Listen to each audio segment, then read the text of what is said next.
Listen up. There's no more excuses. We're empowering those who want the hustle by exposing the status quo. The days of ordinary are over. It's time to crush mediocrity and start discovering your greatest potential. Welcome to the Hustle Nation. To the Hustle Nation. To the Hustle Nation. To the Hustle Nation. To the Hustle. Welcome back to another episode of the Hustle Nation podcast. Today, we've got a real treat. Mr. Joe Kiedinger is in the house. Joe is an executive coach, entrepreneur, keynote speaker, author, CEO of Prophit Co, creator of Dignify. He is deeply passionate about his personal purpose, teaching acceptance in an unaccepting world. Joe, welcome to the show. Well, I'm honored to be here, you guys. Thank you so much. To be invited to the Hustle Mindset is very exciting because as I've learned what hustle stands for, it is so absolutely correct.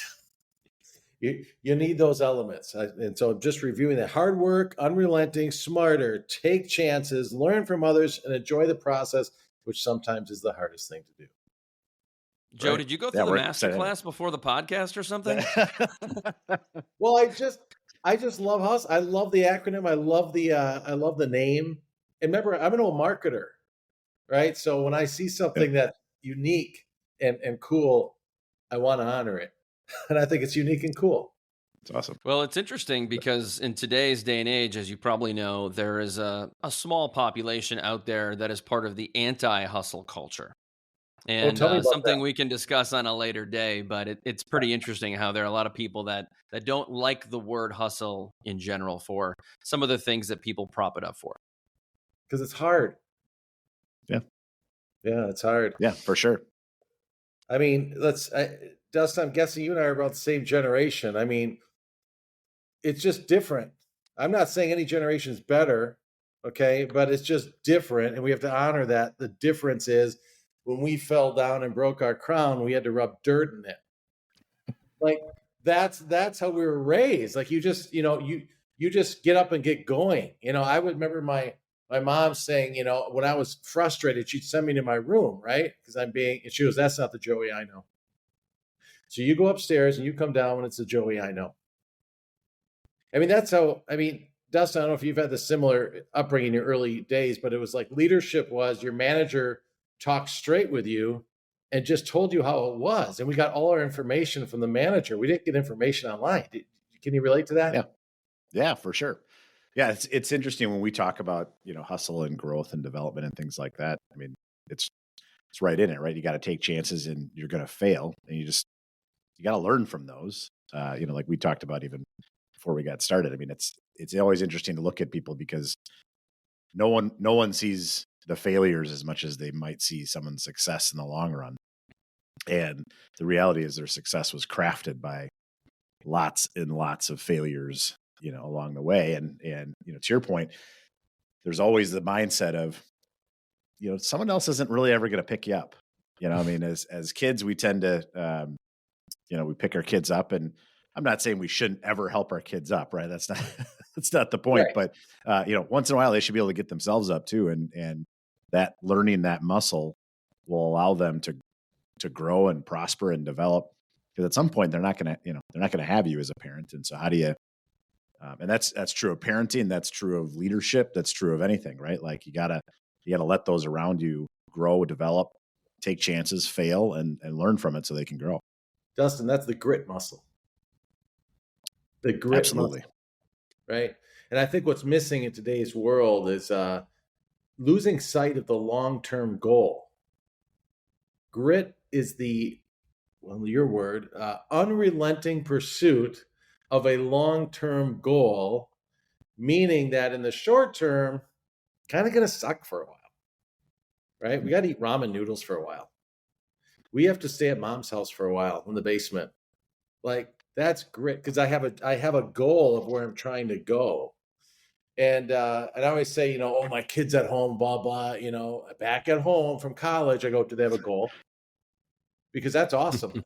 That's just part of their goal. But if they don't have a goal, they're eating bonbons, playing video games, then that's a problem. Mm-hmm. So I think what's also missing there is the word sacrifice. A lot of times with hustle, there is sacrifice that is needed. So maybe it's sacrifice like sleeping in the basement for 2 years before you can afford your apartment. That's exactly right. Because if you do the easy things now, life gets harder. If you do the hard things now, life gets easier. And that's something that we was just inbred in our generation. Maybe not in those words in that way, but gosh, my first job was at a swimming pool, the public swimming pool. I was the BA. That's fancy short acronym for basket attendant. So I had to give the kids the basket, right? You'd go to the pool, right? And you'd give me your clothes, you go to the dressing room and you'd come back and I give you a pin and a basket, right? And you put the pin on your suit and then it's the basket attendant, right?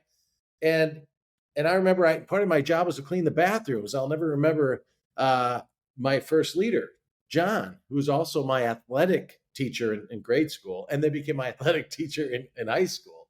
But John, when I would just go and spray the bathrooms down with a hose, he'd go in and he goes, "Hey, Joe," eventually he caught on that I'm just being mediocre. And he held me to a higher standard of how to clean a bathroom. And he spoke reality into me saying, "I employ you to keep these bathrooms very safe and clean for our guests. You are accepting this position. So if you accept the position, I expect you to do the job a certain way." Now, maybe there's some confusion. So he went through the whole process of how to clean the bathroom. I mean, he was on his hands and knees, he's sweating, he's spraying, he's showing me the 3 applications. And now I get it. Now I'm like, got it. He goes, "Now, in the future, that's what I expect. Any questions?" I don't think we speak that way today.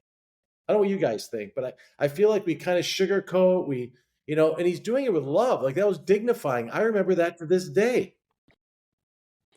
Joe, would you say that that's potentially one of the greatest life lessons you learned as a young adult, as a 10-year-old, 14-year-old, whatever you were? Yeah, I was 14 and 15. And yes, because what he taught me is, Joe, anything you do in life that you volunteer to do, including a job, you be the best at it. Be the best at it. So when I graduated and became a lawnmower for the city, because this was a city job, right? Now I'm mowing lawns.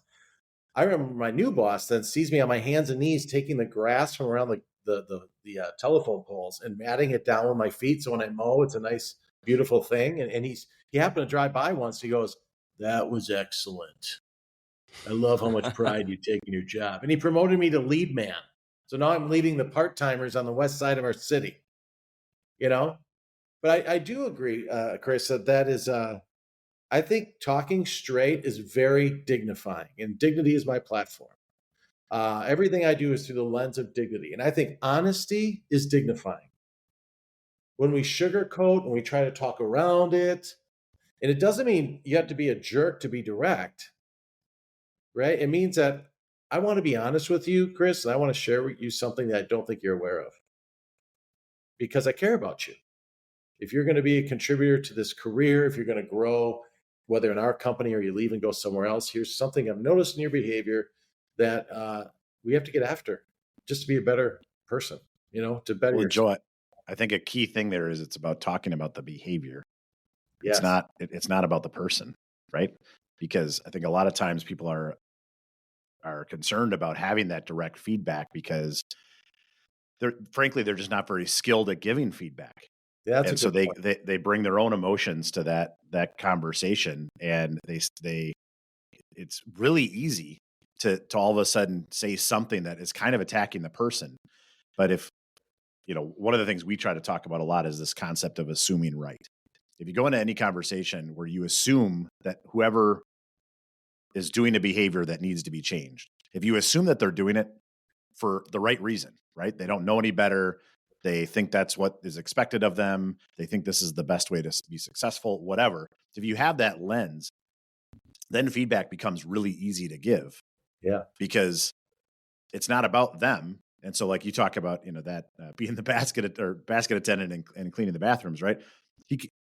John kind of gave you that feedback in that lens, right? It was like, look, maybe I didn't teach you well enough, right? Maybe you don't know what's expected of you. Maybe no one's ever talked to you this way before, right? But you accepted this.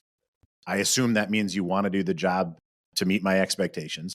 Let me just share with you what my expectations are, and I will show you exactly what is expected of you, right? And then you decide, right? But that, it wasn't, Joe, you're a lazy kid that doesn't want to work, right? It was exactly right. Look, let me just talk to you about the behaviors. Let me give it to you. And then it's your choice.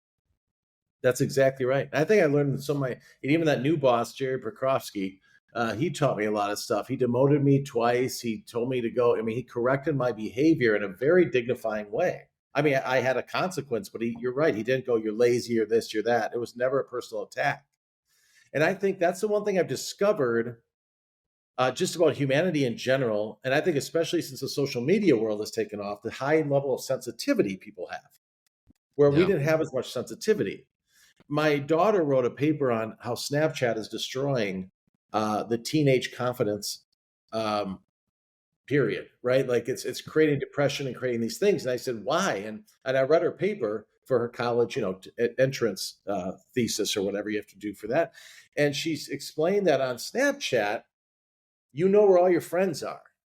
Like you look on it and right, I give you my location. So if you're not invited to the social event on Friday and they say I'm busy and I have this, and they'll tell you all this, but then you look at Snapchat and you see all the kids gathered at someone's house, you now realize I haven't been invited. Where I never knew that. I didn't know. So what I didn't know, I found out maybe 2 weeks later. And then I was over it. So I think the sensitivity has gone up. And that's why I think the study of dignity is that much more important, because here's what the definition of dignity is: to be worthy of honor and respect.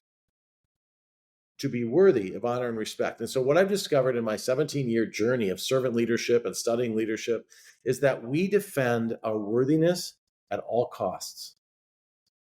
And we don't have to. So the one thing I teach leaders is, the boss called and that little, you pucker up, this happened. I go, dude, your brain is going back to when the principal called you to the office. Yeah. Like you are literally sucked in your emotions right now. What if they're calling you because they trust you as an advisor and that's why they hired you? Can we go by that? Like your worthiness is not defined by your boss or anyone else. You define your worthiness. The challenge is we don't realize what's going on. So as soon as I get dinged, my dignity gets dinged, I get defensive, I get passive aggressive, when all of this can be avoided with the study of dignity and how someone is emotionally wired. And that's the missing ingredient I discovered. Why do so many people rush to negative intent? In that example where, the boss calls, it feels like a lot of people do. And it's rushing to assume negative intent rather than assuming positive intent. Chris, that's a great question. If you study emotional intelligence, there's 5 elements, and one of them is empathy, and one of them is motivation. And a person of high intelligence assumes, like Dustin did, the intention is good. There's a mistake here, right? I'm not going to take this as an attack. I'm going to trust the motivation is good. Empathy is putting yourself in their shoes. So that's step number 1. We have a low emotional intelligence. Number 2, the world is wiring us to be negative 80% of the time. And that comes from psychologists saying all news is negative. I don't even watch news anymore. People go, I can't believe you don't know the details of Ukraine. I said, listen, my heart goes out to those people. It really does. It really does. And I have given to, charity offerings for Ukraine. I've done these things, but I can't consume myself in my day in this negative feedback. I once watched the local news for the first time in years. It was just actually a few months ago. And when I say, I mean ABC, like not local, like Green Bay, because we have some lovely news in Green Bay. A new mattress was found, I mean, it's great. But I was watching national news and they had the stories of what we're going to cover, right? It goes, Ukraine war. This is before the Israeli deal, but this horrible thing, woman found dead in the thing. New puppy that lived the oldest ever in dog history. I stayed on to see what this puppy's dog life was like and how old was the dog. Okay. But to get there, I had to hear 5 horrific, dramatic stories. And so our brain is wired for negativity and we're defending our worthiness. So if I said, Chris, you look really good today, you go, what do you want from me? Right? Like, are you saying that to get something from me? No. Can I just tell you look nice today? Like, is that a thing? But we're just out to our dignity, our dignity. We don't realize it's even happening. It's in our subconscious brain. And so if we can identify it, now we can do something with it. I feel like that's something that happens in marriages frequently. Oh my gosh, Chris. Most of my executive coaching leads to, can I use Dignify with my wife? I'm like, yes. And your teenagers, by the way, and your kiddos, before they turn into teenagers, learn how to lead them. I think it's interesting when you talk about kind of that natural reaction of the negative. There's almost there was a conversation we had as a team that just this past week, and it was with a prospective customer. And right before the meeting, I was with a couple on our team, and everybody was kind of talking through the worst case scenarios of how that conversation could go. Yes. And the reason they were is because they felt like if they talked through the negative, then they wouldn't be so surprised in real time. And it turns out it was a great conversation. It was a very positive conversation, right? But it was interesting just from a human behavior perspective to see it, because it was like we were all just talking through, okay, well, what could go bad? How can we plan for the worst? How can we plan for the worst? How can we plan for the worst? Right. And then in reality, it's like, oh, well, that was great. Okay, we're good. Let's go. That's called an amygdala hijack.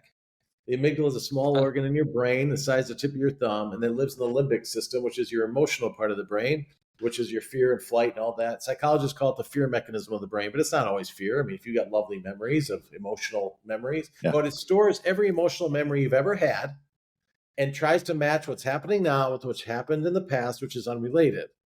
Mm-hmm. Like your boss calling you, your brain subconsciously goes to your principal. That's bad.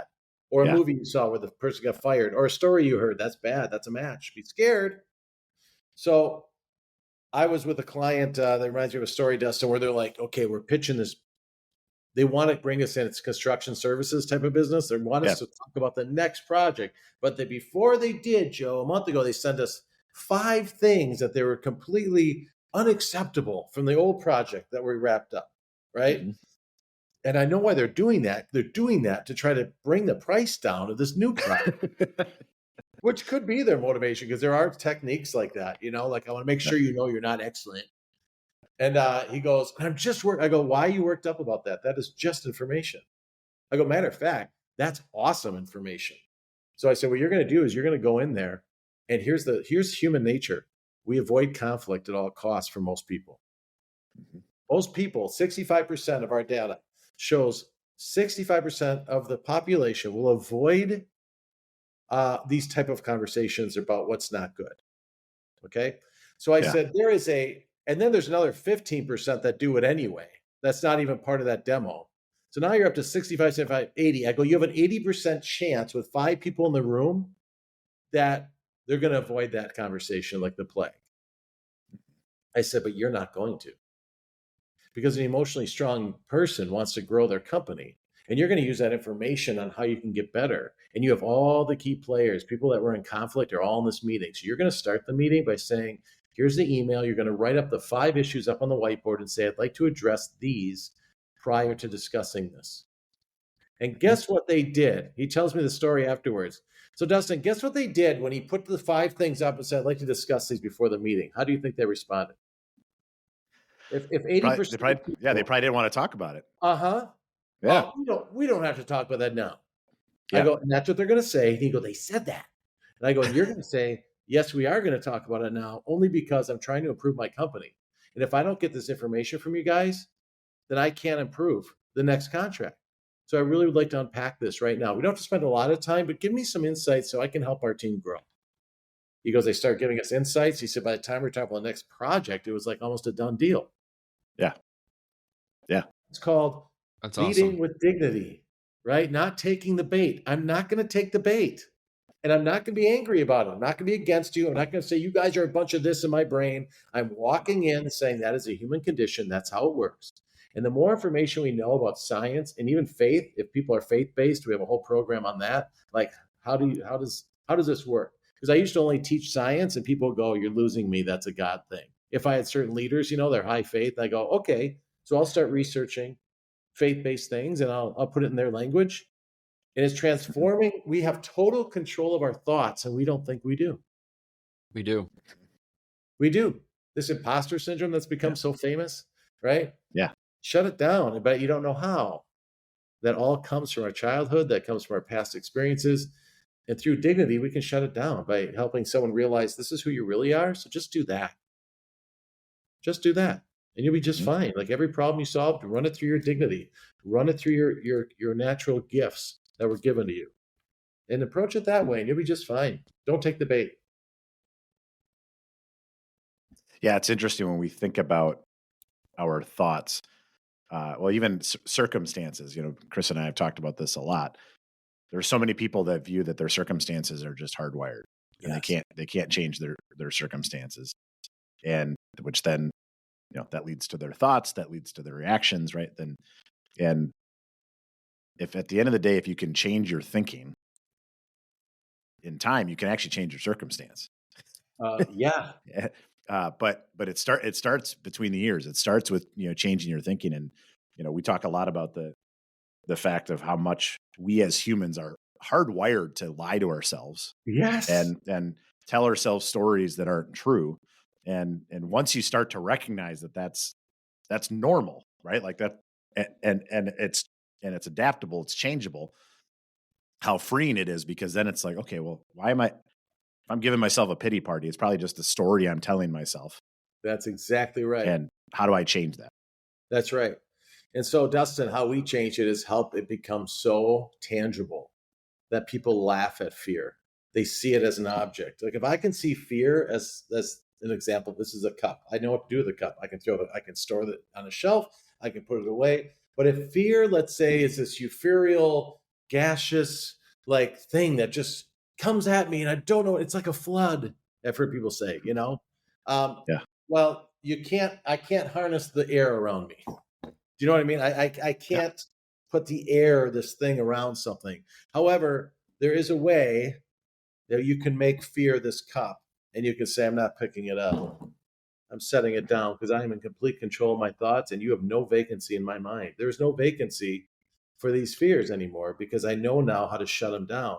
And I do believe in my heart of hearts, we call it communication mastery for the executive, to be able to harness this, understand people around you, and be able to be in complete control of your thoughts.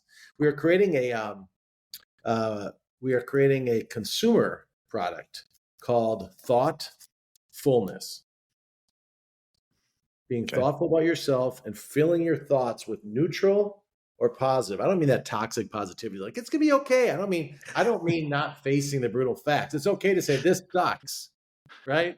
That's what I mean by it. Not, oh no, I hope this will go away. No, that's now you're becoming a victim and you're hoping and you're praying and you're thinking. No, you actually can fix everything that comes through your way. And we created the system with the science, the data, and it starts with understanding your human dignity. How are you wired emotionally? Because it is the limbic system is the source of our motivation and our power, which means the limbic system is our subconscious brain. That's where our emotions reside. That's your gut. We go, ooh, what's that? It just feels right or feels wrong. Well, if the subconscious brain is the motivator of all things, that's where motivation engagement lies, then we can't focus on logical solutions to engage and motivate employees. Like we're approaching it all wrong. Carrots, and if you do this, then you get this. That's a logical solution to an emotional challenge.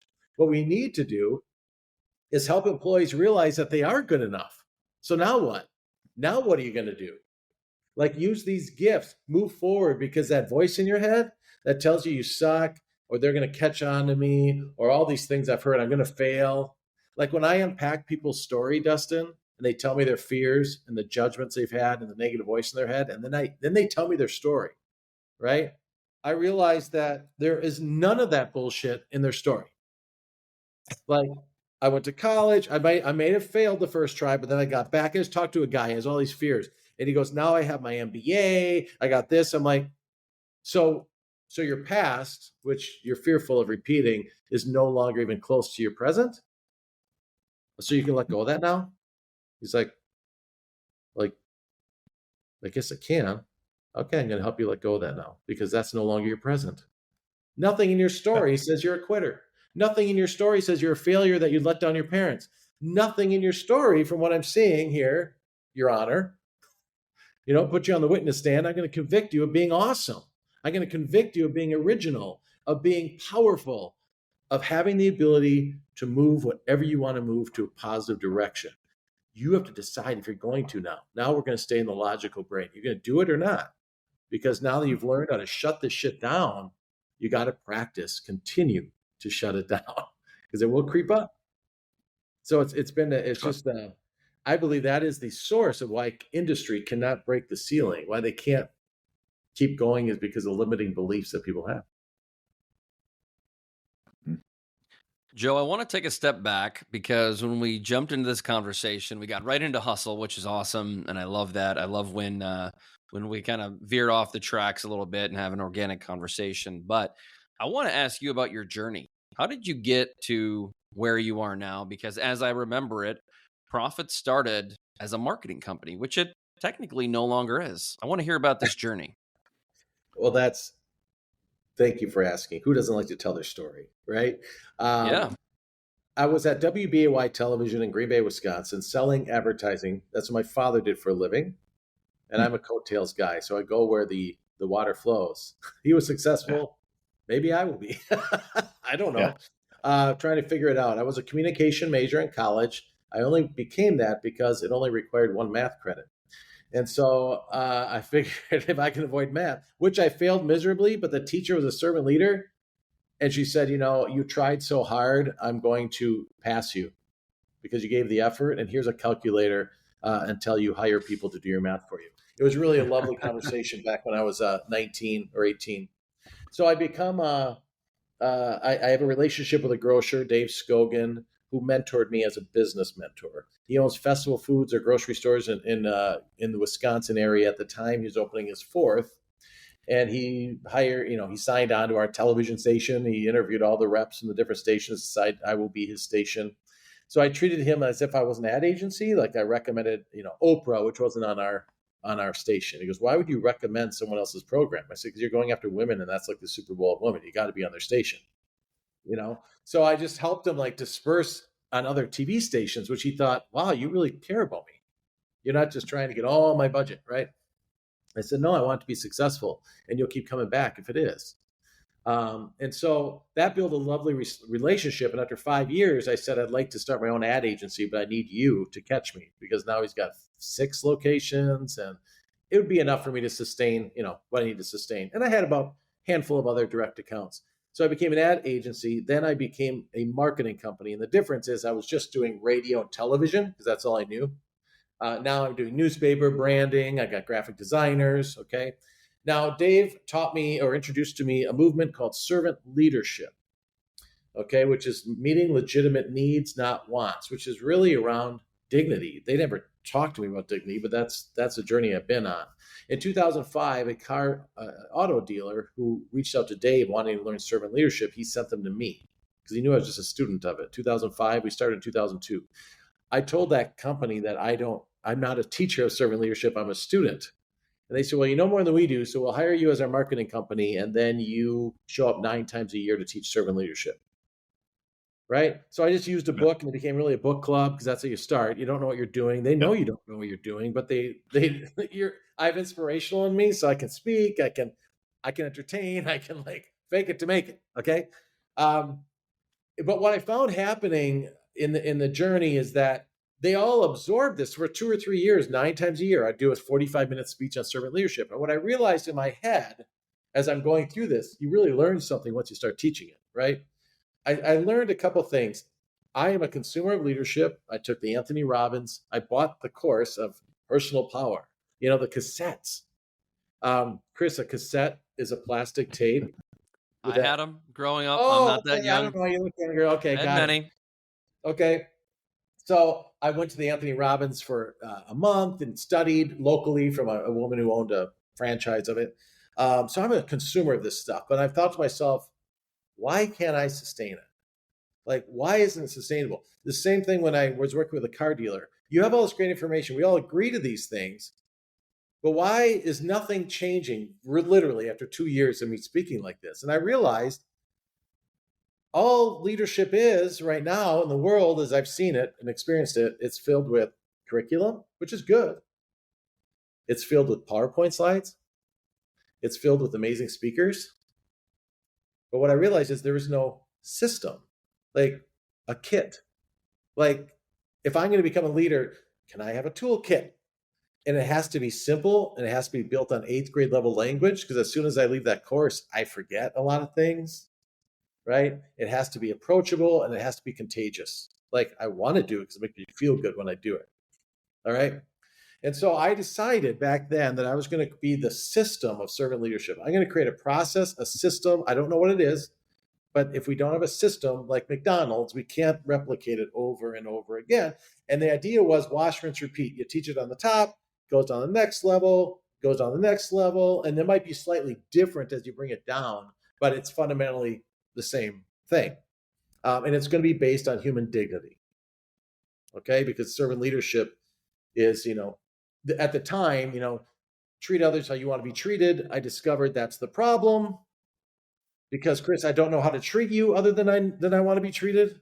Like if I'm a direct guy, I'm going to talk direct, but if you don't want me to talk direct, that's the problem. So I have to learn how you want to be communicated to.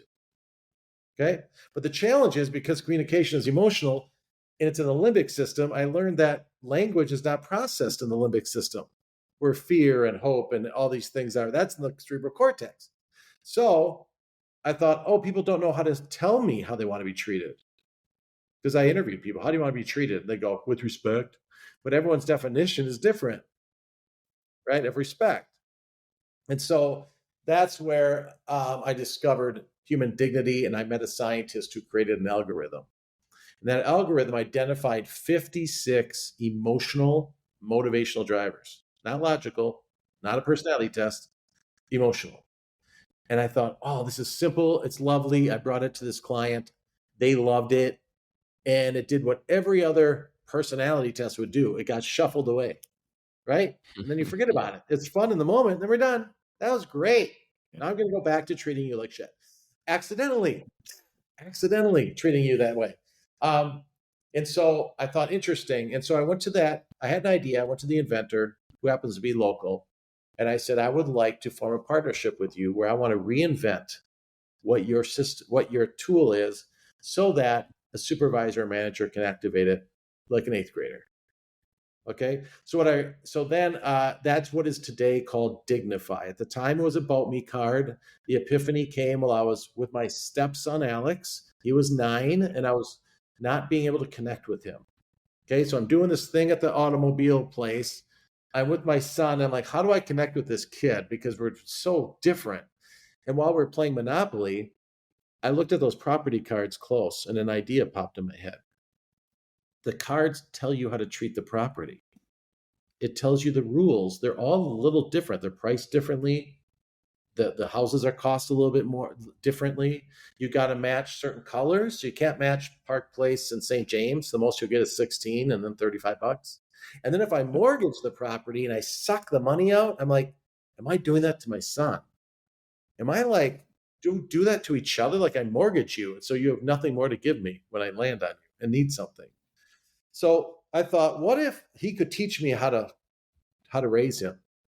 Like how to communicate my values to him, how I say what I say. Could he tell me how to do that? And then what popped in my head was an About Me card. And in the first day, it looked like little property cards. I still have them on rings. You carried them on rings, right? And the early adopters had these rings.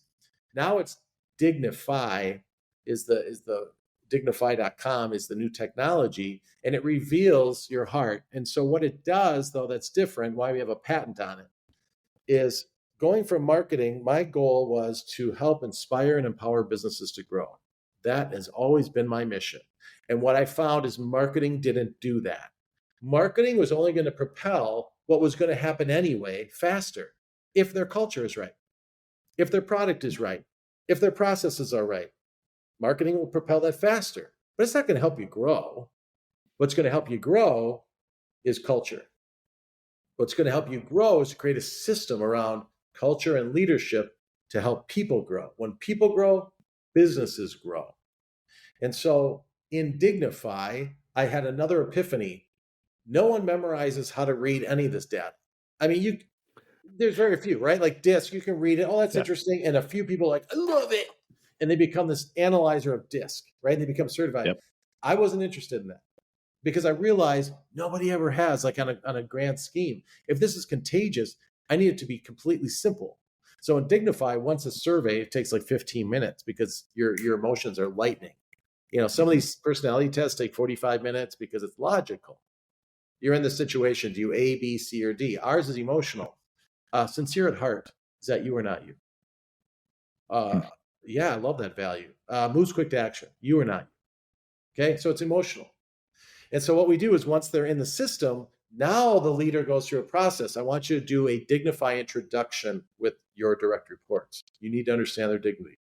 But I don't know how to, I went to your class on how to read a snapshot, but I don't really remember. No problem. You see the little I button? That stands for intro. Click it, and it'll tell you what to do and what to ask. And it literally says, Joe, ask Dustin what he means by moves quick to action. You got to move it or lose it. Let's say that's how you define it. And I literally say, what do you mean by that? And you go, oh, well, what I mean by that is, oh, I'm getting to know you. So now you have to move fast or you're not happy. Oh, that's why you launch things prematurely when we're not prepared. The motivation to get it going overrides it being correct. Got it.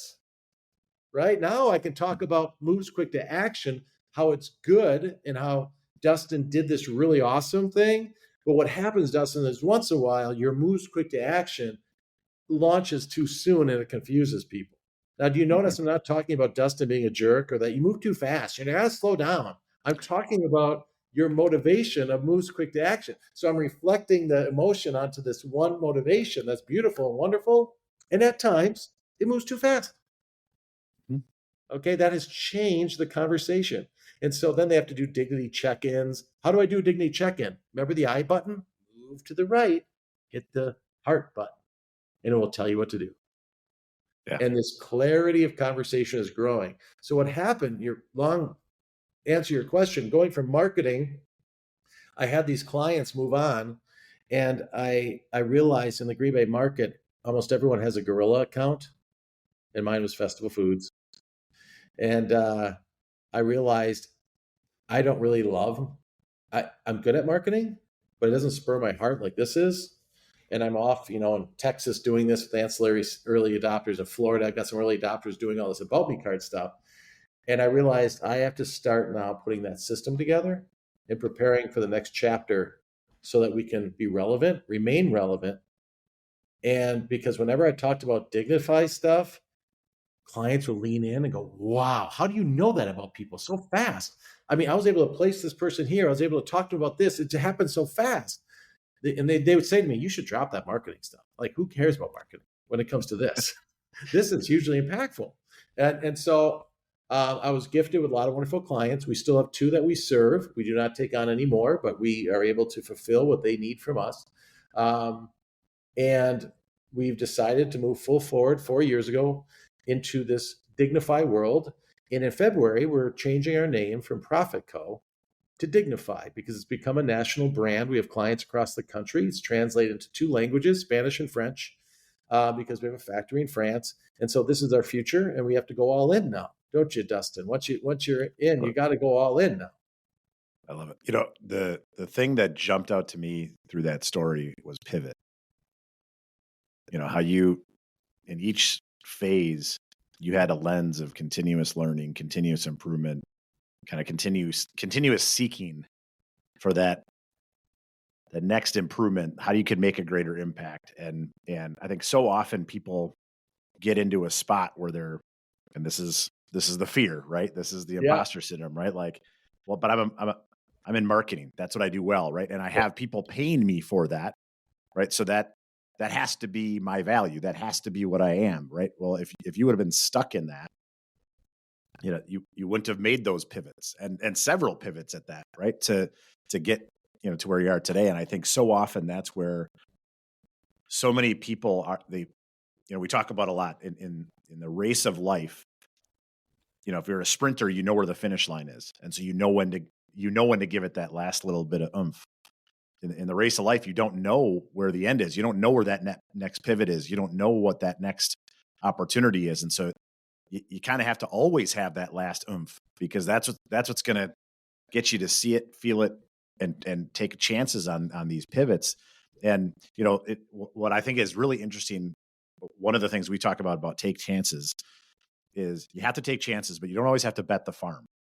You're right. That's huge. And I think in each of your pivots, you were experimenting, you were learning, you were trying, you were improving, as opposed to just saying, well, I'm going to abandon this and I'm going to go all over here. You can't do that.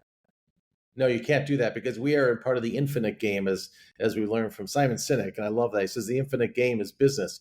You just have to keep it going. There is really no end to the game. You keep it going, right? How do I survive? How do I keep it going? And so I was able to pivot because I had this great staff that was doing all the marketing stuff. Mm-hmm. And you know what I said to my team? I said, we're transitioning into this world. This was like 7 years ago.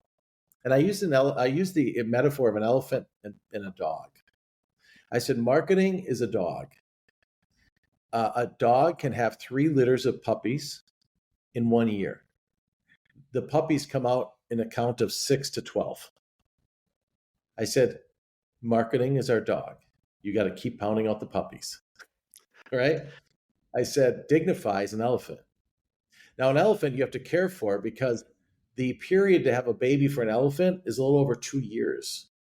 But once that elephant is born and it's a pretty unique creature. It doesn't look like everything else, because all the puppies kind of look the same. It is unique. And I'm out in the field. I am in the pastures, you guys, raising this elephant while you guys are producing puppies and taking care of all the dogs. Yeah. Because we have to do both. It's transition, because the blood fuel of a business is money.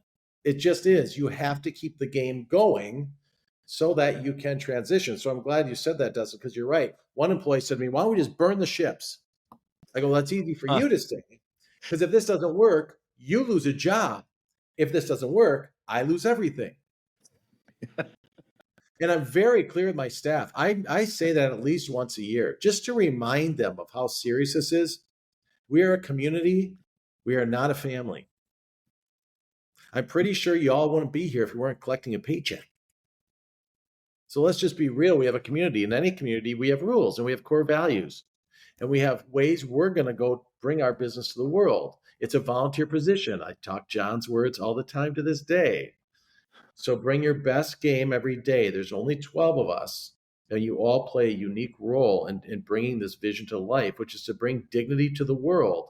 So how do we do that? By bringing dignity to your world, Dustin, helping you bring dignity to your world, and helping Chris bring dignity to his world or his family, and helping this company spread it across their, let's bring this, because when people see it, they're like, holy shit, that feels good.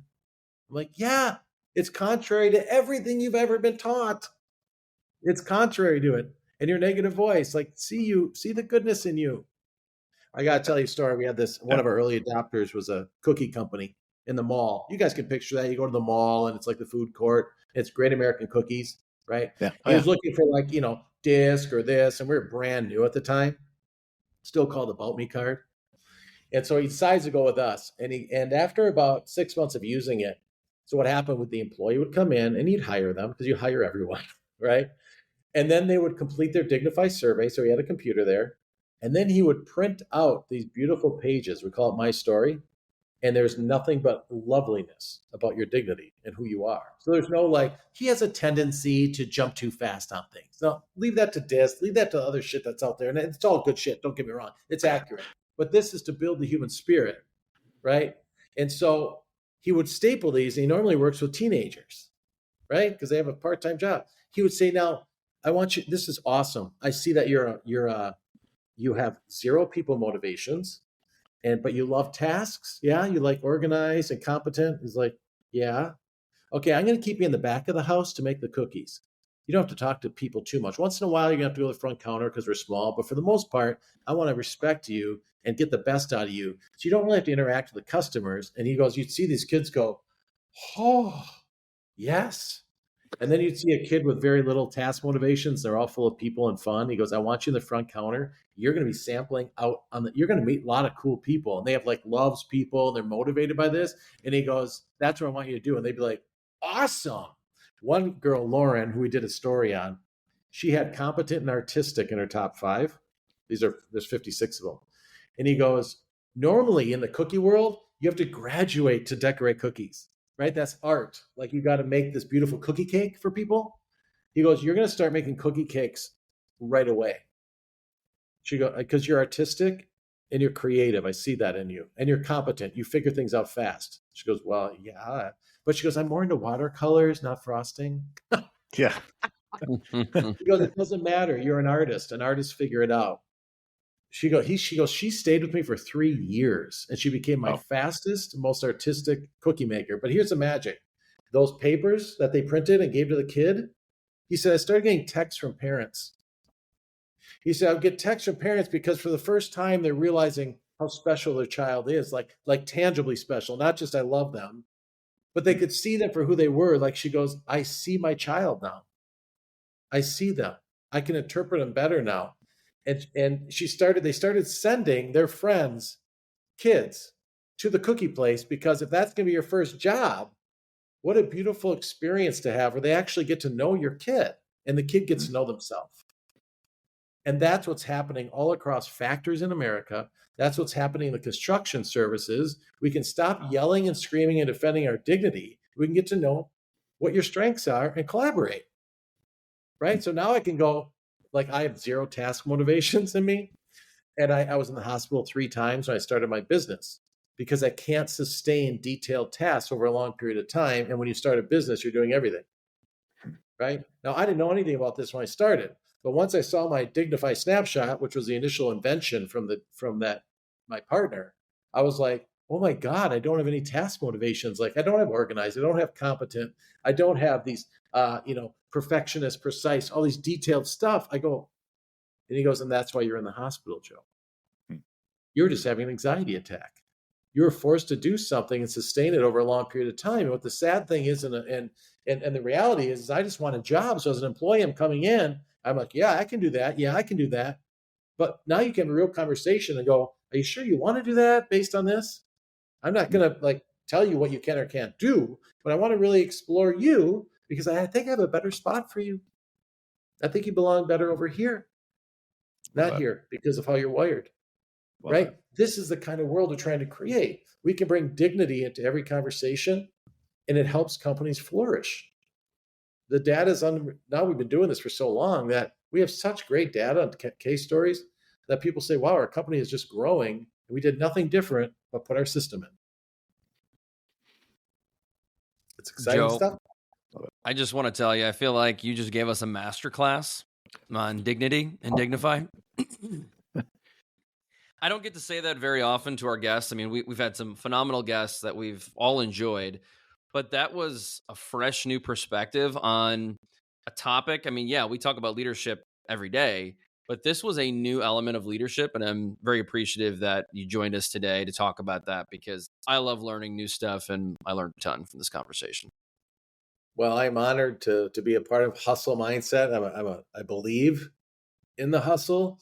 I preach the hustle, and I'm just humbled you allowed me to share my message because without great folks like you who believe in this type of topic and the majesty of the human race, which I am a big proponent of, there's just a better way to do something when we share knowledge and we share these conversations.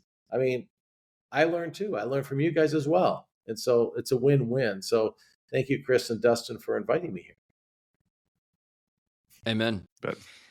Before we let you go, Joe, tell our audience a little bit more about where they can find you and a little bit more about Prophit, soon to be Dignify. Sure. So we are launching Dignify 2.0, an exciting new platform, the Saturday after Valentine's Day, because dignity is about love, you guys. It's about love, not emotional love, agape love, a choice to respect and understand.